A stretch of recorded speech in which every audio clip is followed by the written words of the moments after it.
The second Catholic president in U.S. history met with Pope Francis on Friday. The Vatican says that the two leaders discussed a range of topics during their private meeting, which lasted more than an hour. Later in the day, President Biden met with French President Emmanuel Macron as the president tried to smooth over tensions with America's oldest ally.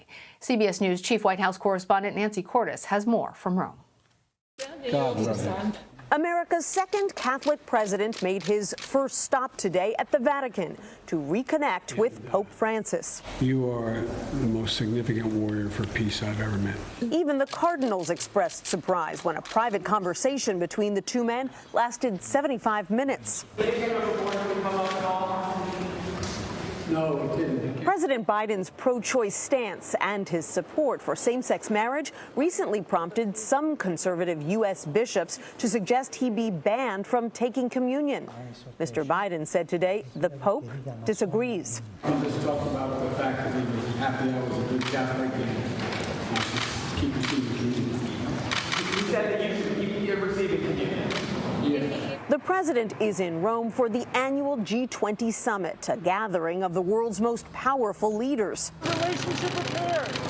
Today, Mr. Biden issued this abject apology to one of them, French President Emmanuel Macron. What we did was clumsy. It was not done with a lot of grace. He was referring to a secret deal the U.S. cut with Australia to replace French-made nuclear submarines with American ones.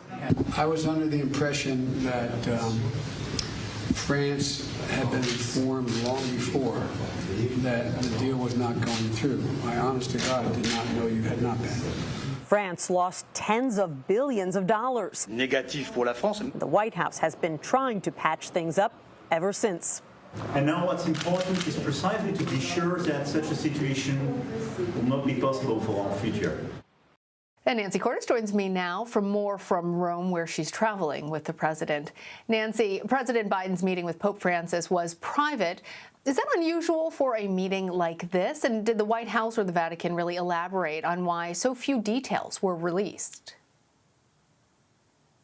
It's unusual that the meeting went on for so long. In fact, White House officials who were there with the president said that every 8 to 10 minutes, the cardinals who were there in the room outside of the chamber where President Biden was meeting with the Pope kept looking at each other saying, I can't believe that this is still going on. But of course, this is a somewhat unusual relationship for a president and a pope. This is their fourth time meeting. They have corresponded as well.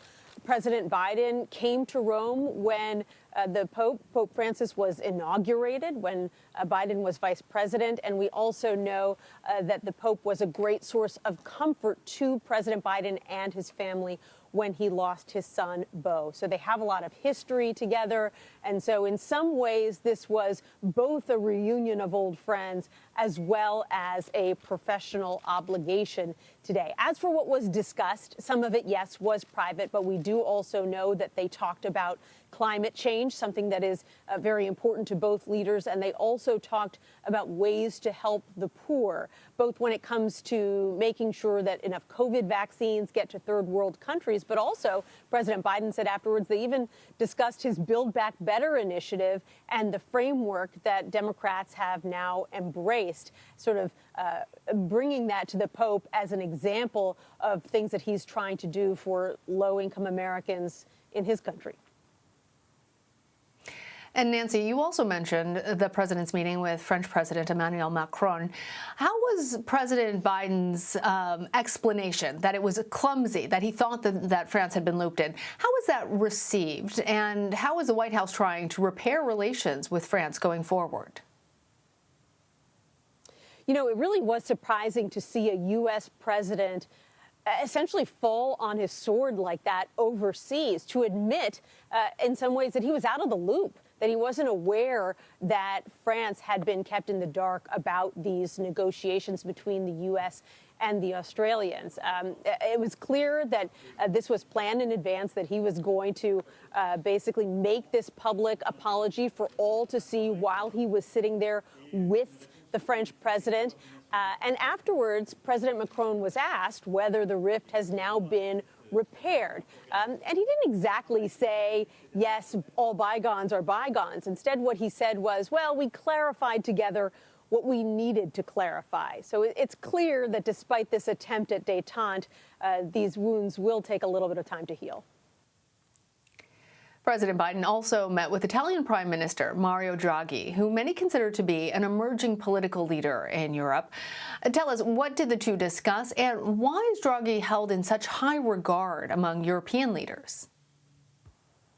Because in a short time that he's been prime minister, he has become known for something that Italian politicians aren't always known for, and that's running the country well and efficiently. You know, when he came into power, and he was dragged in by the president. He was essentially in semi-retirement. He's a former central banker, and in short order, he kind of turned around the country's approach to coronavirus. You might recall how badly this country struggled in the very beginning, had such a high infection and death rate. Well, a lot of the changes that he implemented, requiring people to have a so-called green pass in order to go to restaurants and go to work, which basically forced a lot of people to get vaccinated if they wanted to get a paycheck. As a result, Italy has one of the lowest rates of COVID in the EU and one of the highest vaccination rates. So that is something that has been seen as a model by politicians all around the EU and led to questions about where he wants to go in the future. He is, like President Biden, in his mid-70s. So it's an open question whether he will decide to run for the Italian presidency, but he's definitely someone to watch here in Europe. Finally, Nancy, President Biden is planning to meet with other leaders from the G20 Saturday in Rome. Can you tell us what's on the agenda? Sure. So this is a meeting of the leaders of the 20 biggest economies in the world. They meet once a year, although last year, because of COVID, they weren't able to meet in person. So it's an opportunity for these leaders to see each other face to face. And there's a lot on the agenda this time around. First of all, they all want to discuss climate change.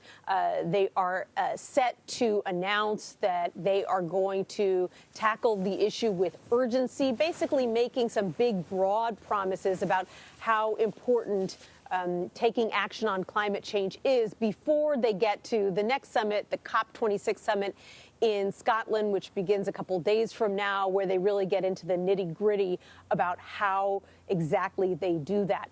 One of the challenges, though, is that while this is supposed to be a meeting of the world's biggest leaders, some of the biggest names actually aren't going to be here. President Xi of China won't be here. President Putin of Russia won't be here. They say that they're dealing with COVID concerns in their own countries. And coincidentally, those are also some of the leaders who have been most reluctant to sign on to some of these new climate change provisions that are being worked on at a global level. And as we all know, if some of these big polluters aren't signing on, it makes it politically more difficult for other countries to do the same. So that's something that these leaders are going to be discussing here in Rome over the weekend, and that's a conversation that will then continue in Scotland. Well, we will continue checking in with you on all of that, Nancy. Thank you. You're welcome.